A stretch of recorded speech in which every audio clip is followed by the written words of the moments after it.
Assalamu alaikum. I hope all of you are doing well. We are on page 40 of Imran Khan's autobiography, Main aur Mera Pakistan. So let's start. Many of these jihadis stayed on in Pakistan after the war, unwanted by their own governments. Having created these foot soldiers to do jihad against communism, the United States and its allies hunted them down as Al Qaeda members and jihadis a decade after the Soviet withdrawal. At the time, there was a general feeling in Pakistan that the war against the Soviet occupiers was just a war, and people made tremendous sacrifices. With my journalist friend Harun Rashid, I met so many young men in Peshawar who had done time in Afghanistan, guerrillas they might be called now, but they were heroes fighting against occupation. A romantic cause that drew idealists from across the Muslim world in the way the Republicans in the Spanish Civil War had attracted thousands of non Spanish volunteers in the 1930s. They became rapidly disillusioned with the way the groups changed at the end of the war. However, unlike Musharraf after 9/11, Zia never allowed the CIA to spread its network within Pakistan. It was the ISI who trained the militant groups funded by the CIA. Jihad is a vital concept in Islam. Indeed, it is the most important concept in terms of an Islamic society. Jihad is about standing up to injustice and it keeps a society alive and vibrant. In Islam, there are three types of jihad. The first is the individual struggle to purify one's soul of evil influences. The second is to strive for justice through non-violent means. And the third is the use of physical force in defense of Muslim against oppression or foreign occupation. A Muslim must stand up for justice for any human being's rights, regardless of their religion. When a society does not stand for justice, it dies. 2 million people marched against the Iraq war because they felt it was unjust. Were they Muslims, they would have called this protest jihad. After all, the Quran repeatedly points out that God loves not aggressors, and if everyone in society stands up for justice, then their rulers have to listen. In the 1980s, the concept of jihad became glamorous because of the fight against the Soviets. Now it is a word associated with terrorism. There remains nothing wrong with the concept of jihad, a struggle for doing the good and forbidding the evil, but like all noble concepts, it can be misused. For many men drawn into Afghanistan, this was a clear-cut case of helping the Afghans fighting foreign occupation. The tribal areas on the border with Afghanistan faced for the first time in their history an influx of foreign fighters gathered from the Muslim world to fight the Russians. Thousands of Saudis, Yemenis, Egyptians, Algerians, Tunisians, and Iraqis flocked to Afghanistan, often passing through Pakistan, trained by the ISI and funded by the CIA. A Saudi billionaire who had sacrificed a life of luxury to fight for the Afghan people was one who drew particular admiration. He was Osama bin Laden, my friend, and the lawyer Akram Sheikh remembers seeing him at the reception at the American Embassy in Islamabad in 1987. I went to a fundraising ball for the Mujahideen in 1983 at the Café Royal, a bastion of London's wealthy elite once frequented by Winston Churchill and Oscar Wilde.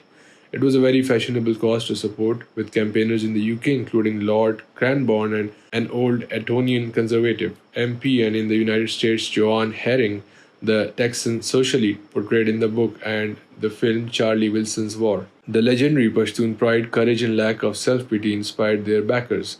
In 1985, Ronald Reagan famously introduced members of the Mujahideen as the moral equivalent of America's founding fathers during their visit to the White House.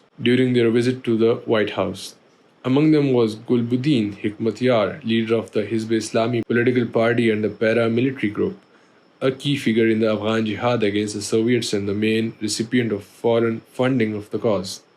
He is now waging a jihad against NATO forces in Afghanistan who, as far as he is concerned, are foreign occupiers just as the Russians were. He is now wanted by the United States for participating in terrorism with the Al-Qaeda and the Taliban and termed by the State Department a specially designated global terrorist. Pakistani Pashtuns living along the Durand Line, when it was drawn up in 1893 by the British to mark the border between Afghanistan and what was the then British India, had split the tribes, have always felt the repercussions of the tumultuous events in Afghanistan. About 1 lakh people a month cross to and fro the border, meaningless to them. People in the tribal areas therefore felt it is their duty both as Muslims and the Pashtuns to join their brethren in the fight against the communist infidels. There was a flood of weapons into the northwest Pakistan. Sir Olaf Carew, the last British governor of what was the then NWFP, Northwest Frontier Province, described the Pashtun in the tribal areas as natural warriors, with every man armed. Now the tribes had access to more sophisticated weapons. As arms went one way, heroine flowed the other. On their journey from the port of Karachi to Afghanistan, many of the weapons dispatched by the CIA disappeared into the local markets. Karachi ended up becoming one of the most violent cities in the world, while Kalashnikov culture hit Pakistan in general, and the tribal areas in particular. The trucks which were used to carry the weapons were then filled with heroin extracted from poppies cultivated in Afghanistan and the Pakistani border area and sent back to Karachi. Pakistan became the world's largest conduit of heroin, and the number of heroin addicts in the country rocketed. By 1982, the Afghan Jihad was receiving annual aid of 600 million from the United States and another 600 million from the Gulf states. The Saudis' funding for the Afghan Jihad allowed them to promote Wahhabism, the doctrine of the dominant Islamic sect in Saudi Arabia. Over time, its puritanical beliefs have influenced the tribal areas' long-standing Pashtun traditions. The growing number of madrasas or religious schools also affected local religious culture. According to a report by the International Crisis Group, between 1982 and 1988, more than 1,000 new madrasas were set up, many by radical Sunni parties sponsored by various Arab countries which were involved in the Afghan Jihad or were political partners of Zia. Even USAID money was used to promote jihadi culture. Textbooks were published in local languages by the University of Nebraska at Omaha in the United States to help indoctrinate young minds in the madrasas and refugee camps in the ways of holy war and hatred of the Russians. The Pakistan government should never have allowed these outside influences in to establish these groups in the country. Shia-Sunni violence especially can be dated from this point and grew dramatically in Pakistan. This sectarianism did a lot to undermine the position of the jihadi group at the end of the Soviet occupation. 3 million Afghan refugees flooded into Pakistan, a country still ill-equipped to look after even its own people. Local living standards dropped as these huge communities of refugees competed for jobs and resources. Unlike Iran, where they were restricted to refugee camps, in Pakistan the refugees were allowed to move anywhere. I have to say, though, the way the ordinary Pakistani people shouldered the burden of such an influx of people puts to shame European countries for the fuss they make over accepting refugees. The Afghans themselves did their best to retain order in the camps through their powerful tribal structure. Zia's 11-year rule was a time of great prosperity, but not because of any government policy. Pakistan averaged 6% growth a year in the 1980s as the Afghan war brought dollars both in aid and easy credit. Moreover, the remittances from hard-working Pakistanis abroad shot up during this period. It is estimated that between 1975 and 1990, some US dollars 40 billion came into Pakistan. Had this money been invested in health and education rather than in useless consumption and extravagance, the country would not be in its present situation.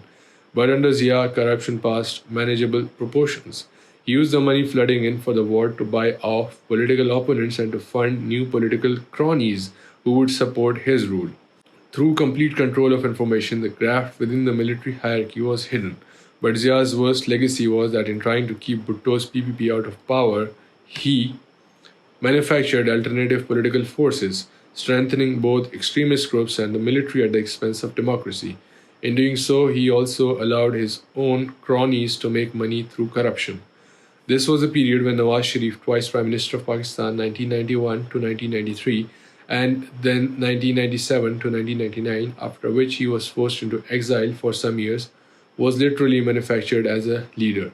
First, the iron foundry his family had started and which was lost to nationalization under Bhutto was returned to his father by Zia. Then he was allowed to build his business empire by using his position as Punjab's Minister for Finance. When he was elected Punjab's Chief Minister, he did the same. Working from the principle that every politician has a price, he dished out state resources to buy politicians and became head of a political party, the Pakistan Muslim League, and later the Islamic Democratic Alliance, which had been cobbled together by Zia's ISI. According to an affidavit to the Supreme Court by the head of ISI at the time, General Durrani, Nawaz Sharif, among other politicians, received 3.5 million rupees from them. The general's 1985 non-party elections propelled corruption to heights then unknown in Pakistan. Since candidates were not affiliated to parties, they had to be lured into Zia's King's party through material incentives like lots of state land, loans from nationalized banks, permits, and lucrative government contracts. The polls were a disaster for Pakistan, creating a culture of corruption and sowing the seeds for much trouble to come. I might have been more focused on my career at the time, but it pained me to watch the steady decline of my country from the 1970s. Spending my summer in the UK playing professional cricket enabled me constantly to compare Pakistan with a developed nation, and it was demoralizing. While in the UK the institutions were stronger than the individual, in Pakistan, powerful individuals abused the state infrastructure for their own ends. I know it hurt them to admit it, but often I would hear the elders in my family saying how things had worked better under the British. The rule of law, meritocracy, the bureaucracy, all were more efficient under the British, who, on the whole, had kept a tight rein on corruption. My parents' generation felt so let down by their ruling elite. They had had such hope and pride in Pakistan at its creation, but each year their frustration and disappointment grew. Some of the first generation of Pakistani politicians like Shehbaz Khan Masari, the son of a tribal chief from Balochistan, and M. Asghar Khan, the first head of the Pakistan Air Force, campaigned for years to keep the flame of Jinnah and Iqbal's dream alive. Both spent time in prison or under house arrest after opposing Zia and Bhutto, and both have written about their bitter disappointment in the direction the country looked. Like many other from my background, I would complain about the state of the country but would not lift a finger to do anything about it. I was from that privileged class that was not affected by the general deterioration of the country. The school we went to had an imported syllabus, so if education for the masses stagnated, we were not touched by it. We did not have to worry if the hospitals were going downhill because we could always afford to go abroad for treatment. And if there were power breakdowns, we could buy generators. By 2011, most of the Pakistan would go without electricity for 12 hours a day. If the government departments were corrupt, then it was all easier for us to bribe them and have anything illegal we wanted done. In any case, we were always likely to have the necessary government connections to remove any stumbling blocks. If the general public suffered, well, it was bad luck for them. I was even more fortunate than the privileged class as being a cricket star in a cricket mad country, all doors were open to me. So I did not have to struggle for anything, and life for me could not have been easier. Although I took pride in my Muslim identity, Islamization in Pakistan did not bring me closer to my religion. In fact, it had the opposite effect. By nature, I always hated being forced to do anything, so Zia's imposition of Islamic injunction upon us just made me want to rebel. When I saw Islam being used for political purposes, it only deepened my disillusionment. For someone like me who did not have much understanding about Islam, whenever the country's corrupt leadership professed to be a devout Muslim, I felt it was Islam that was at fault, rather than the leadership. You see something similar happening nowadays, where hardliners believe that only a radical form of Islam will save the country, arguing wrongly that we need to change the way religion is practiced, rather than the way our country is run. Moreover, in the late 1970s and 1980s, the government controlled television channel constantly had so called religious scholars talking about Islam. Most young people would simply switch it off, but it was the hypocrisy that put most of the educated youth off Islam. People expected an Islamic state to have high moral standards. Events in Afghanistan and Iran dampened any hopes for an Islamic solution for Muslim countries still finding their way in the post colonial world. In Afghanistan, infighting between the warlords amidst the mayhem left in the wake of the Soviet withdrawal in 1989 came as a bitter disappointment.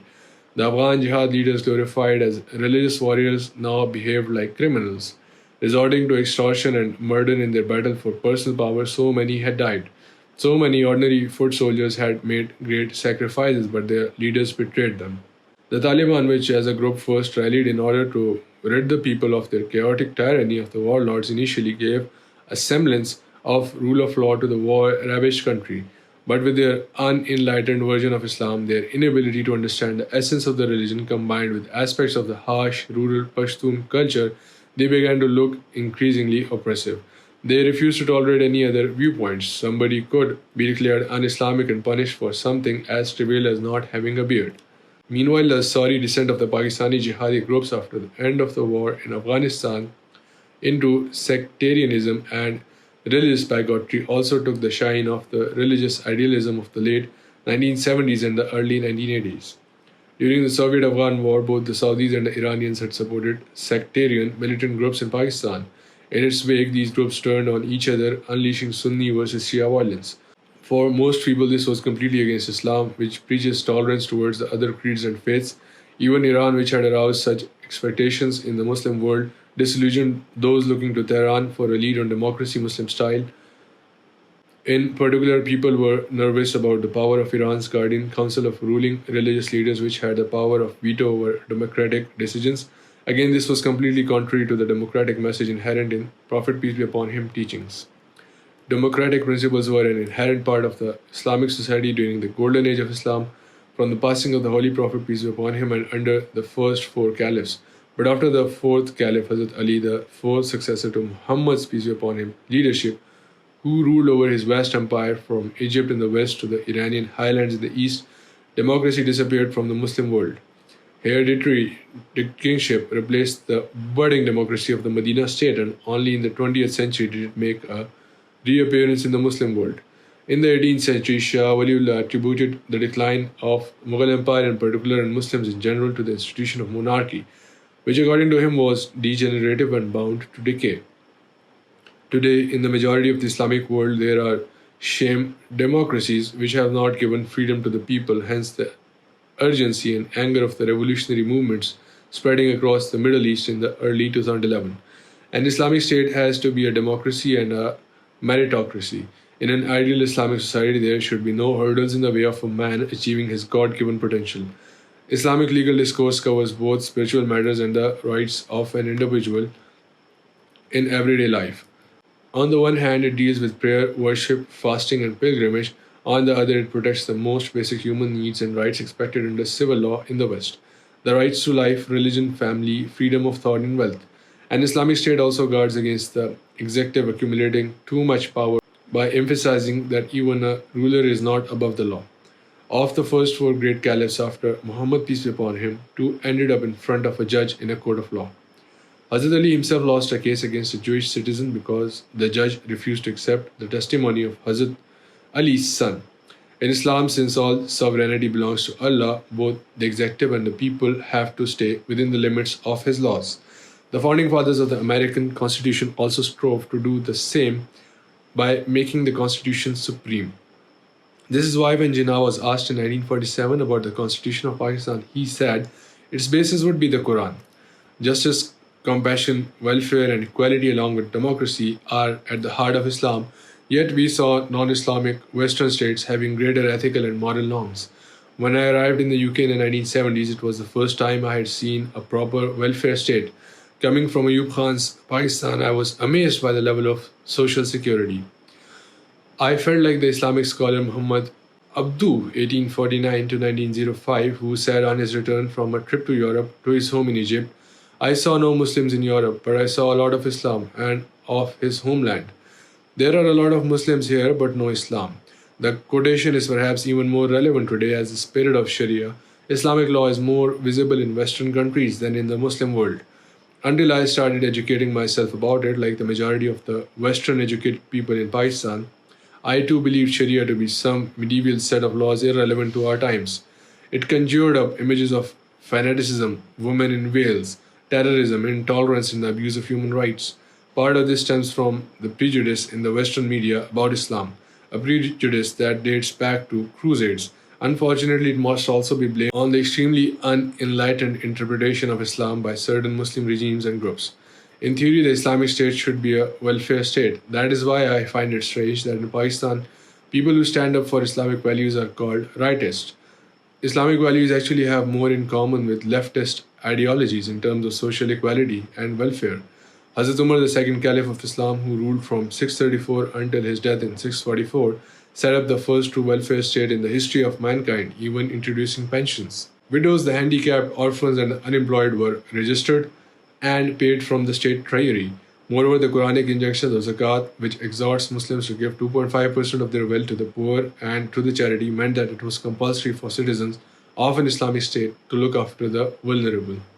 The idea of setting up Waqf welfare states that ran up orphanages, hospitals, madrasas, and sirais, free accommodation for travelers, along unprecedented the concept of trust in Europe. Yet today, Europe has the best social security system, particularly in Scandinavian countries, and even the United States spend billions of dollars a year on the welfare of its people. Sadly, the vast majority of Muslim countries have no welfare system at all. The poor in Pakistan have no safety other than their own families or tribes. They cannot afford education, health, or justice. According to UNDP, the United Nations Development Programme, 54% of Pakistanis face multi-dimensional deprivation, meaning they lack access to proper education and health facilities and a decent standard of living. Almost two-thirds of the country live on less than US $2 a day, and about 40% of Pakistani children suffer from chronic malnutrition. How can Pakistan be called an Islamic society? Returning in the winter to Pakistan after playing cricket in England through the summer, I watched the changes in my country with the nagging anxiety of someone who saw it deteriorating each time I came home. Yet I never thought of leaving. I could never imagine another home but Pakistan, nor did it even enter my mind at this stage to enter politics. In fact, I could not think of anything worse. By the early 1980s, like most of the privileged class, I was coming to the conclusion that since Pakistan's problems were so many and so insolvable, the best thing to do was to just look after myself. Besides, what could politics possibly give me? I had the life that many young people in Pakistan and elsewhere dreamt about. I was a rich and glamorous cricket star, jet setting all over the world. Politics was considered a dirty business for those who could not do anything else. Most of the students from my school who went into politics were hopeless at both academic subjects and sports. Usually they belonged to feudal families with political ties. No one thought of politicians as selfless people who wanted to make Pakistan a better place to live in. Neither did I take much interest in social work or charity. Sure, I attended fundraising dinners every now and then, but hardly ever because I was touched by the cause of a particular charity. More because of the social occasion. I hardly ever gave zakat, feeling I had done my duty to society once I had paid my taxes. Despite this, it was around this time I began to contemplate that there could be a God. It had nothing to do with Pakistan's Islamization, but it's something to do with cricket. By 1982, I was close to my peak as a cricketer. I had been playing all year round for almost 7 years. During this time, I began to observe a phenomena that players called luck. There were times when I would be in great form, yet would not have much success, whereas at other times, I would be feeling lousy and yet do well. I also found that in closely fought contests, there were usually one point that would tilt the contest in favor of one team. Sometimes this would have nothing to do with playing ability. For instance, many times during my cricketing career, an umpiring mistake or bias had cost one team the match, even the series. There were other times when a contest was being won by a team and some non-cricketing phenomena like rain would tilt the game in other team's favor. The toss of a coin also sometimes made the difference between the winning and losing. And a peculiar phenomena which only pace bowlers would appreciate is that sometimes a ball just does not do anything no matter how helpful the conditions, while at other times a ball will swing in unhelpful conditions. This was because of the way it was stitched together. Then of course a ball could become soft or out of shape and would not respond to the most skillful bowler, again influencing the outcome of the match. On several occasions, I would also observe that a batsman would play as if he had a charmed life and was destined to score runs on that particular occasion. He would make mistakes, take unnecessary risks in wide catches, look as if he was about to go out any second, but end up making runs and being successful. I began to realize that in sports, no matter how good I was or how hard I tried, success was never guaranteed. It is important to stress, however, that players who had ability, guts, diligence, and determination were consistently successful. But there seemed to be a zone beyond which players were helpless, and it was called luck. Over the years, I began to ask myself the question, could what we call luck actually be the will of God? The other thing that made me feel there could be a God was the vulnerability every sportsman feels regarding injuries. A sportsman can train for months to prepare himself for a big event, yet a slight muscle tear can result in all the hard work going down the drain. As a fast bowler, I had to be in perfect muscle condition before a match. Several times I played with half injuries, not sure whether they would worsen during the match or gradually improve. This again was an area out of my control. In 1982, I was at my absolute peak as a fast bowler in terms of physical strength, experience, and skill, and was poised to go for the world record or the highest number of test wickets. I was so fit and strong that I felt nothing would stop me. This was a point in my life when I used to wonder how people could get old.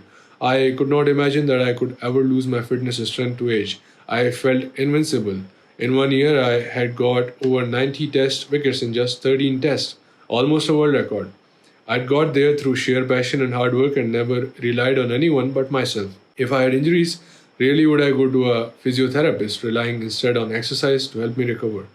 The Pakistan cricket team was rapidly becoming a force in international cricket. We had just thrashed Australia and India comprehensively. Just at that point, I got a stress fracture in my shin bone and could not bowl for the next 2.5 years. During this time, the majority of the doctors I saw felt that I would never bowl again. My whole world came crashing down. Only an athlete can understand the shock of a potentially career ending injury. It was the most devastating thing that had happened to me in my life so far. I also lost the confidence acquired through my success in cricket. Success always creates jealousies in the certain quarters, and all this came out now. There was a spate of nasty articles against me. A couple of players who would not have dared to cross me when I was fit took the opportunity to put the knife in, feeling that I was finished and it was safe to vent their animosity. I used to deal with such people by performing on the field and shutting them up. Now I felt defenseless and had no clue how to deal with the situation. I became a recluse and in my mind made it into a huge crisis. But with hindsight, it was a storm in a teacup. Much later, I read a book by the eminent cricket writer and historian David Frith about how many cricketers had committed suicide once they could no longer play cricket. While I was never in danger of that, I understood their torment. Not knowing whether I would bowl again made me feel extremely unsure and insecure about my future. In such a state of mind, I saw an astrologer and a couple of clairvoyants. Until then, I had never believed anyone who claimed to be able to tell the future, and frankly, I had never needed to. I had so much self belief that I felt I could achieve anything through my own talent and hard work.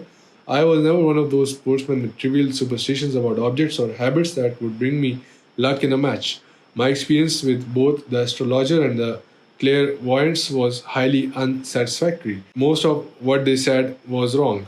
I vowed that I would not bother with them again. In my state of uncertainty and vulnerability, despite all my doubts, I would turn to God, especially when on the long and painful road to recovery. I would start feeling twinges in my shin bone. Twice I had bowled too soon without waiting for the bone to heal properly, and both times the crack reappeared. The third time I was careful, but whenever I felt pain, I was never sure whether I would make it or not. So, guys, we are on chapter 3 now, which we will continue in the next video. This is page number 47, and I am signing off. Thank you for watching. Do like, share, and subscribe this video. Take care. Allah Hafiz.